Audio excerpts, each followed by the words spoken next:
All right, coming back to you again. Once again, I'm showing all my PSA graded cards, so I have over 1,000 of them.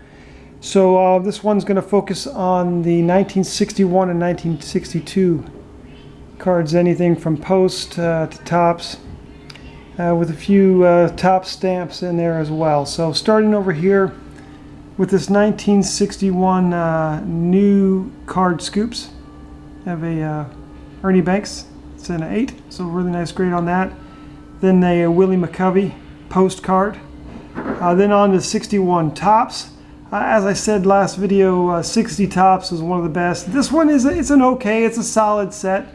It's pretty clean, but not quite as colorful and imaginative as the 60 set, but still a very nice set. It's got a lot of good rookies like this Ron Santo, which is miscut, unfortunately. Still an 8. Got a couple of these league leaders cards. This was the first year they did the leaders cards. And if you looked at the back, they don't list the leaders for that year. They'll list the leaders, the top leader through the years previous. So from like 60 to 59, 58, etc. So we have 4 of those. All of those are near mint except for the one, which is a 7.5. And then on to Richie, Ashburn, Billy Williams. Once again, these 61s, I've got a couple 8s and a couple 7s. I have only one 6 on these, so I try to get these in a 7. If I can get them on an 8, I'll pick them up for a good price in an 8. But 7's really what I'm looking at to collect these. Bob Gibson in a 7, Don Drysdale. Then two classic sluggers I collect, Ernie Banks and Frank Robinson. Then this checklist actually shows Ernie Banks slide, and that's why I picked it up. And that's the Juan Marichal short print rookie. On down here to an early win 7, Ernie Banks MVP. I don't have the Ernie Banks All-Star card. I'm still looking to get that. So there's a Willie McCovey, and then here's the All-Star card. These are high number. I think they might be short prints, so they're a little bit more expensive. That's the only 6 I've got for that Frank Robinson. I just don't want to spend over 50 bucks. To get a 7.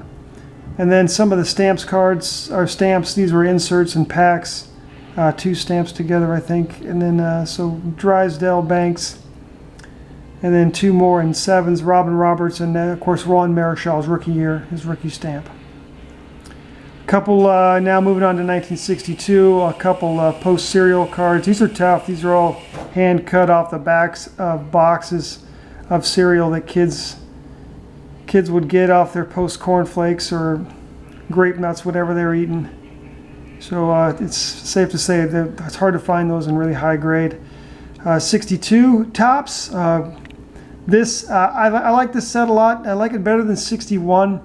It's harder to get these cards in a higher grade because of that wood grain finish. So I try to get these in a 7, but sometimes 6s and 5s, I'll pick those up too. Couple league leaders here, pretty colorful with the talking heads. Some good Hall of Famers in here, like a Drysdale and a Koufax on that one. Then John, also known as Boog Powell, his rookie card, although it is off center. Then that really nice Gaylord Perry. I bought that at a card shop here in Hawaii. Got a good deal on it. I'm super excited to get that. I don't often pick up stuff at a card shop, but every once in a while you'll walk inside one and find a real gem or something that you really want at a reasonable price and pick it up. I had to run to the ATM machine because I didn't have enough cash on me at the time and they didn't accept credit. I think it was on consignment. So thanks to them. Nice Ashburn. And this is a Joe Torre. Too bad it's off center, otherwise that'd be worth several $100. But still nice to have that Joe Torre rookie card. 62 had quite a few good rookies. Robin Roberts just in a 5.5. And that Frank Robinson is an extremely hard one to get, I think more for centering issues. But if you got a 7 in that 62 Frank Robinson, that's quite a valuable card. Another card I really love, Lou Brock, man. That in a 7, that 7 looks pristine for a 7, just like the Perry 7 I had is nearly pristine. And then the Sporting News All-Star cards, unlike the 61 cards, the 62 All-Star ones are not nearly as expensive. I don't think they're short printed, but they're pretty cool looking. That's an awesome photograph of Hank Aaron there in action, kind of. And then a couple more, those Sporting News All-Stars of Frank Robinson, Don Drysdale. Then a couple Hall of Fame pitchers I collect, and Jim Bunning in a 6, and then a really nice Juan Marichal in a 7. Now these two cards are both high prints. That's our short print high numbers. So I only got these in a 6. I wasn't going to fork over the money for the 7s on these, but they're still very nice cards. In particular, that Willie McCovey 6, it looks like a 7 in my opinion. Super eye appeal on that one. The Gibson, yeah, it's a legit 6. And then on to a Bob Uecker rookie card. My brother-in-law and my sister, they live up in near Milwaukee, and they came to visit me here in Hawaii, and he was kind of interested in that card. He's a local legend there, Bob Uecker, announcing Brewers games. And then just lastly, these two 62 top stamps. So they did these panels similar to they did in 61, although these are a much more colorful, better eye appeal on that. Here's what it would look like if you got the stamp out of the pack. They came in a set of 2. This one's actually been removed from its counterpart.